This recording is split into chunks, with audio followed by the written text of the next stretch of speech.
Hi, this is Andrea Epstein, and welcome to Free Talk Friday with Resolve Strategies Inc. We are so grateful to have you with us today. And today we are going to be talking about recovery, what to expect.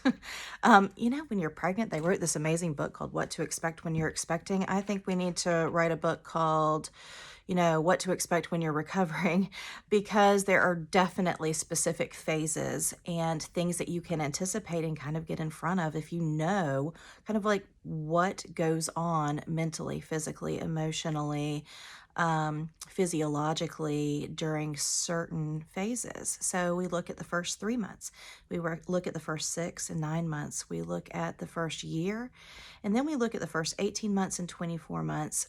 After 24 months, I mean, you really are looking at 24 months to step outside of the compulsive nature of an addiction, because there definitely is a compulsivity, an immediate reaction when in the presence of certain stimuli.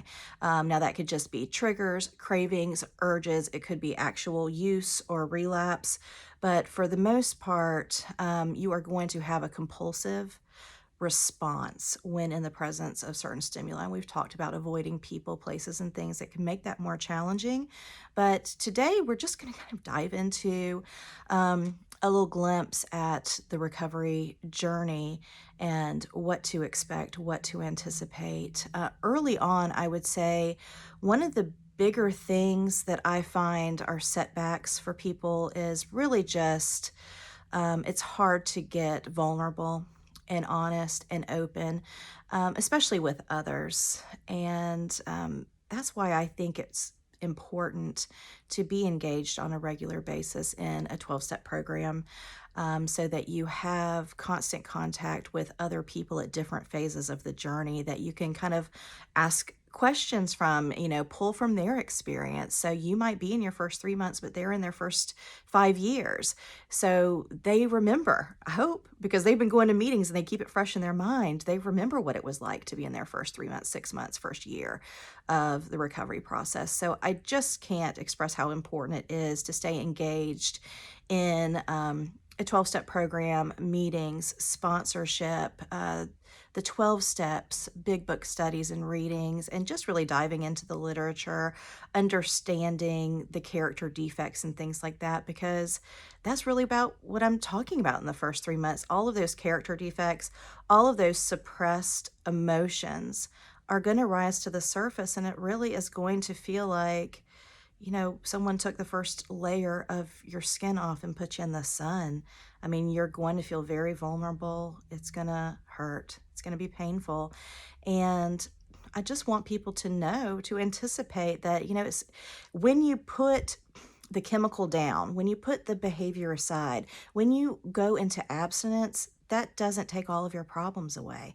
That's actually when you're first allowed to experience the full weight of the consequences that have accumulated in your addiction, okay?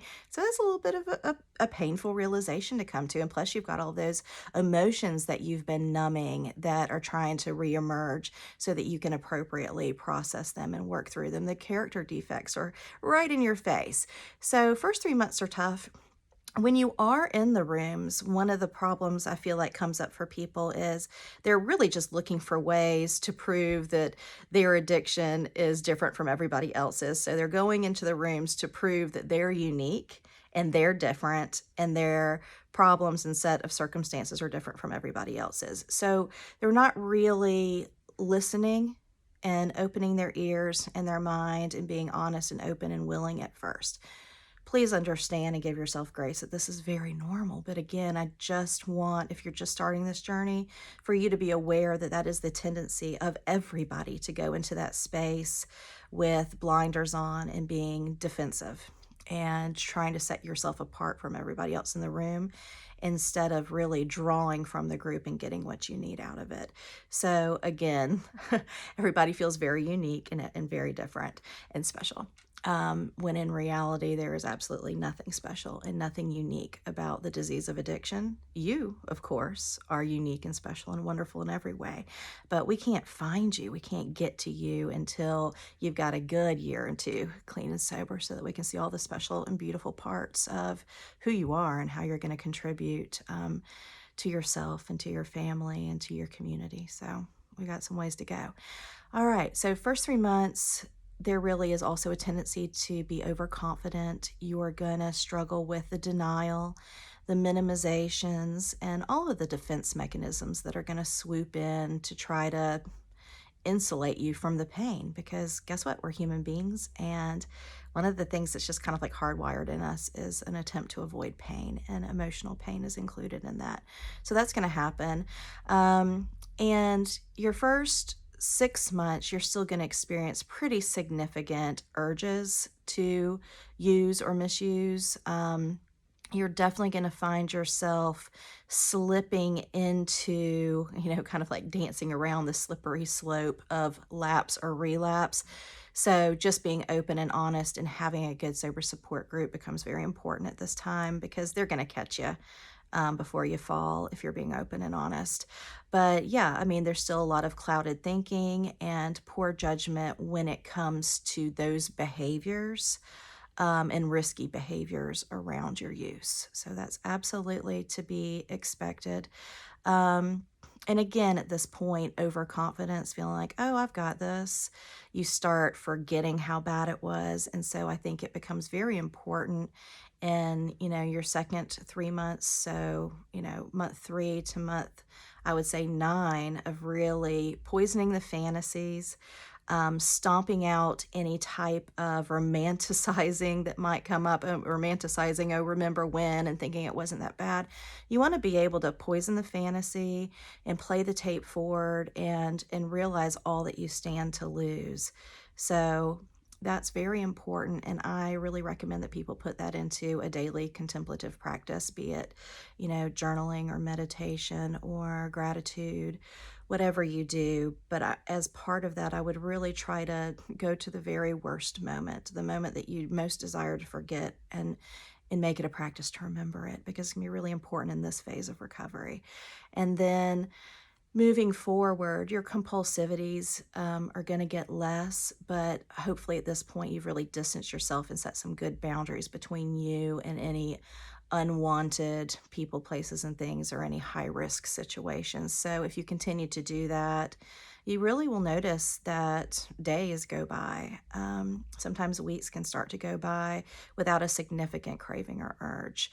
Now, you're still going to have emotions. You're still going to have dysregulation, and things come up, and your first impulse at that point is going to be to use in your first year, even in on into your second. But the good news here is, yeah, it's a journey, it's a process, it's 3 steps forward, 2 steps back sometimes, but that's progress. You want to make sure that you're continuing to be engaged and open and honest, and diving into, the literature, diving into your recovery, diving into your self-discovery. Because again, I go back to the good news is you are going to find yourself. You are going to learn to know yourself. You are going to eventually accept and love yourself. And then you can start to feel accepted and loved and cared for, not just by yourself, but in your relationships. And that's huge. There's a lot to be found in recovery, and so much that you are guaranteed to miss out on if you continue in your addictive disease. So it's an investment of time and energy and resources. And not just abstinence, but recovery has to be your top priority consistently and throughout life, because everybody's high risk to relapse, especially in their first 5 years. They would be considered high risk to relapse or lapse. But you know what? That's all part of the process too. And so we just want people to go down very courageously that path of self-acceptance, love, and discovery, and really address those character defects and just emerge, victorious as the best version of yourself. I mean, this can only be accomplished through recovery. And we want that for you guys. And of course, I'm a big proponent of counseling as being a very active part of that process. We find success every single day.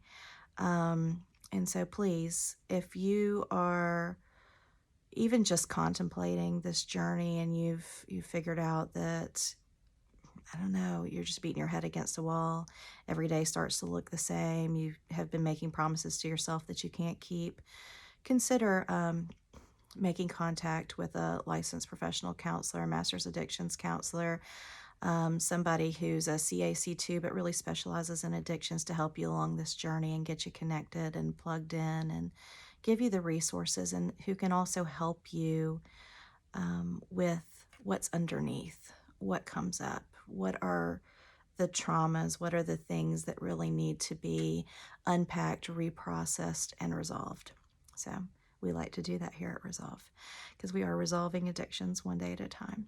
Thank you very much. Bye-bye.